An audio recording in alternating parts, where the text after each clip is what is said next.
One of the reasons I decided to throw my hat into the media ring in 2020 was because I looked around at my contemporaries and I thought, you know what? I can probably do it better than them, and also they are incredibly and totally uninspiring. As somebody who has been a lifelong conservative, I mean, like, the pickings really are few and far between, because you have the tradcon side of things, you have the neocon side of things, and when it comes to any conservative, sticking their nose in pop culture, you can get far too many Bible thumpers for my taste. So I opted to go ahead and started to talk about things that I have been passionate about for a very long time. Sports, politics, entertainment, and movies, and televisions, and video games, because those are vocations that conservatives gave up a long time ago. And then you started to have the new right, even though it started to gestate really in, on, and around 2014, 2015, 2016, about that area. There were a couple of popular figures that were, I thought, doing a really amicable job resonating with people and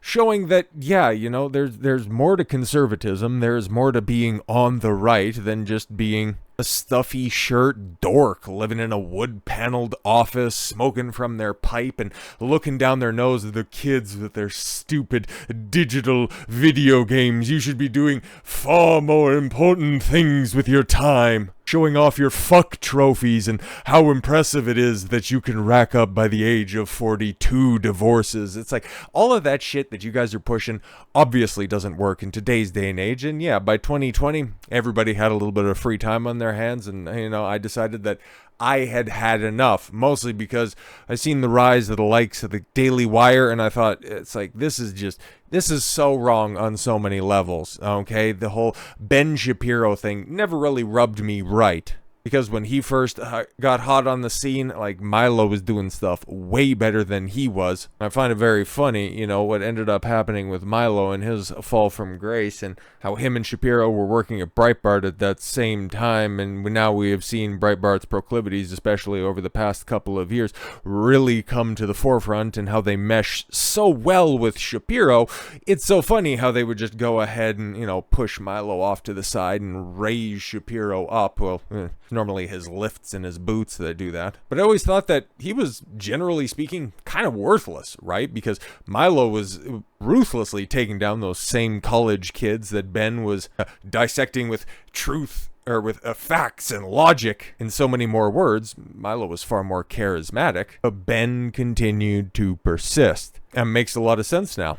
Really does, and we need not connect those dots, mostly because of terms of service on YouTube, but I digress. Speeding up the timeline to the social media dominance of Daily Wire in the past couple of years, signing up everybody that they could, from Jordan Peterson to Candace Owens, and really, we started to see a couple of chinks in the armor, especially when, the Steven Crowder negotiations went public, and the conversation about Con Inc. started to make the rounds. And well, in about the past year, kind of looked like Daily Wire was going to be going the way of the dodo. I've always, and you can go back and you can run back the tapes on this one. I always thought the Daily Wire was essentially Fox News with a better internet connection. I thought that they were trying to fill a gap that really didn't exist. The BoomerCon takes for the internet, hello fellow kidsing, the populist right, like, it's just all a bunch of reactionary never-Trumpers that couldn't make it on their own, so they decide to just join up collectivist style, and hopefully by sheer quantity they can make up for their lack of quality. But now we're heading down an interesting path, as, earlier this week we heard that Jeremy Boring was going to be stepping down.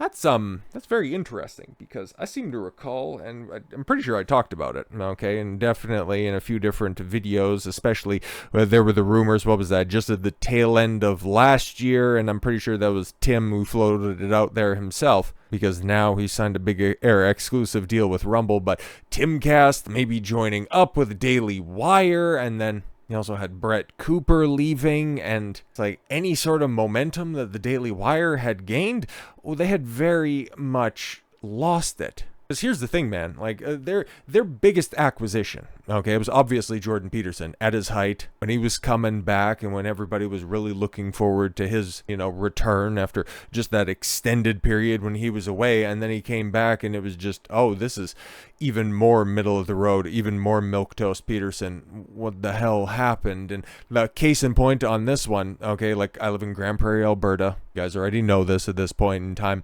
It's an hour south of Peterson's hometown. He grew up in Fairview, Alberta. It was like I had to travel through there multiple times a week at my previous job in order to get to Peace River. Peterson went to the same college that I did, obviously decades beforehand. And I think in very short order, he's going to be returning to Grand Prairie, and he's going to be doing, he's got a big talk here at the arena. I forgot whatever the hell they call it. It used to be called the Crystal Center, but now it's, I don't know, man. They sold the naming rights a long time ago, and frankly, I don't give a shit. The fact that he's coming back into town and it's not even sold out, that lets you know that the bloom has very much fallen off the rose, and I've talked about this, and many other people have as well. People just in a certain level of notoriety sign one of these lucrative contracts at one of these big Con Inc. places, whether it's The Blaze or whether it's Daily Wire, and just simply coast on their laurels, because when was the last time that anybody really caught steam after making the jump to any of these big outlets? You can't name one of them. Only when they break off is when they decide to put their foot down on the gas one more time. And you can see the likes of Candace Owens being reinvigorated, and she's talking some wild shit, but she's definitely getting some attention. Brett Cooper, I'm pretty sure the average for her show is even outpacing what she was doing at her height on the comments section YouTube channel. How's that one doing right now with your new weird Android host? So I would imagine a lot of those decisions that Boring would have been making likely led to his desire to step away from the limelight, from the CEO position. But yeah, this comes directly out of Axios, so not exactly some gossip site, a place that has at least a little bit of credibility. But Jeremy Boring, co-founder of the Daily Wire, is stepping down from his role as co-CEO to focus on creative projects for the company, he told staff in a memo obtained by Axios on Tuesday. Boring has been with Daily Wire since its inception in 2015. He helped grow the outlet from a tiny news startup with $4.7 million in seed funding from media giant valued north of $1 billion last year. State of play, Caleb Robinson, the company's founding CEO, will become the company's full-time CEO effective immediately.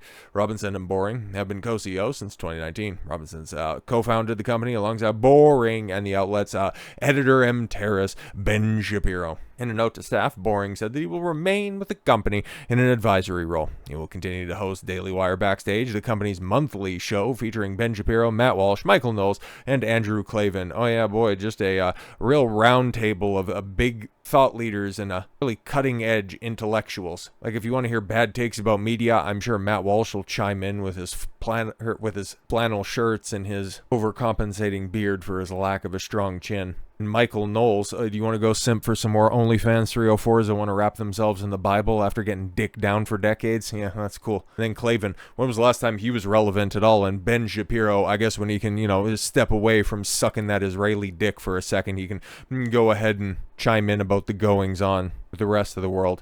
Well, he will focus his, going back to Boring here, he will focus on his full-time creative projects, including the completion of Daily Wire's TV series, The Pendragon Cycle, which is kind of interesting, right? Because now that Snow White has released, and oh boy, do we have a lot to talk about with that, but that's another video. I'm wondering if you're ever going to finish, or if there was ever an idea or a desire to finish that Snow White announced project, but I guess that would be a little bit difficult given the fact that you shit-canned the lead actress. But yeah, you're going to finish that TV series, and how well exactly is your guys' streaming service doing? Because that's kind of what I want to know. But Boring has led the Daily Wire's commercial expansion over the past decade, growing the outlet from a social media publishing brand to a streamer and e-commerce giant. Really? Most notably, he has overseen the creation of Daily Wire Plus subscription streaming service and BentKey, the subscription streamer for kids. And here's the thing, man, I don't hear a goddamn thing about BentKey and the Daily Wire Plus subscriptions. What's the incentive? Okay, cool. Yeah, you can listen to Matt Walsh, Knowles, Klavan, Shapiro, and Boring talk on a monthly basis about out-of-date bullshit. So I legitimately don't know what the incentive is behind any of that stuff, which is kind of leading me to believe that this isn't the only thing that's going to happen. And there's a new rumor running around that, oh yeah, the Daily Wire, yeah, that bitch is going under, which I could totally believe at this point in time because Jeremy Boring's fucking ego is out of control. It's not exactly a very conservative look that you have right there, but hey, I'd imagine that they probably can recite their favorite line of scripture. Therefore, yeah, it's all good if we go ahead and show off such debauchery, right?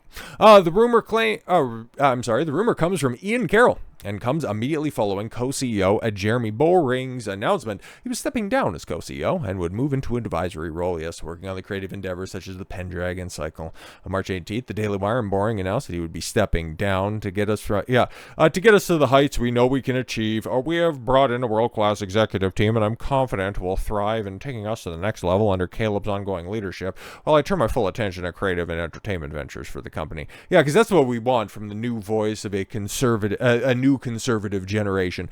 The same old shit and the same old structure that led us to lose all of these different institutions. Okay, have an executive suite, have an executive class for what, the 6 fucking shows and the 6 hosts that you have. Like, what are you doing, dude? It's so pathetic. Following this announcement, Carroll shared on X, Daily Wire is going bankrupt allegedly, and Boring is officially out as CEO. Interesting.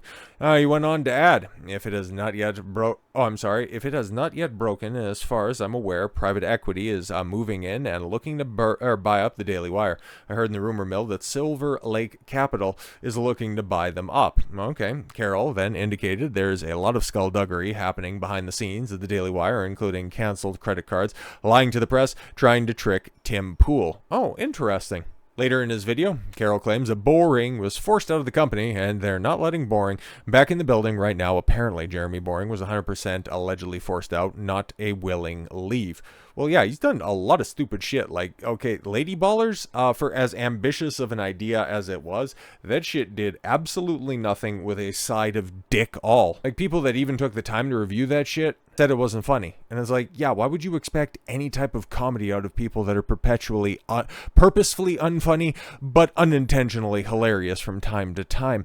He went on to detail that was because of financial mismanagement. There you go. And the company's lack of funds that forced them into a hiring freeze because there was no money in the bank. Allegedly, yeah, because subscriptions have fucking. Because what's the incentive to sign up for this shit? Bill went on to note that poor financial management led to Boring floating the idea the Daily Wire was open to being acquired. And we heard this, okay? We heard this last year at some point. Boring told Axios back in December, it is easy to imagine a strategic partnership with Fox or someone like Fox. I'm pretty sure that's when we would have talked about it.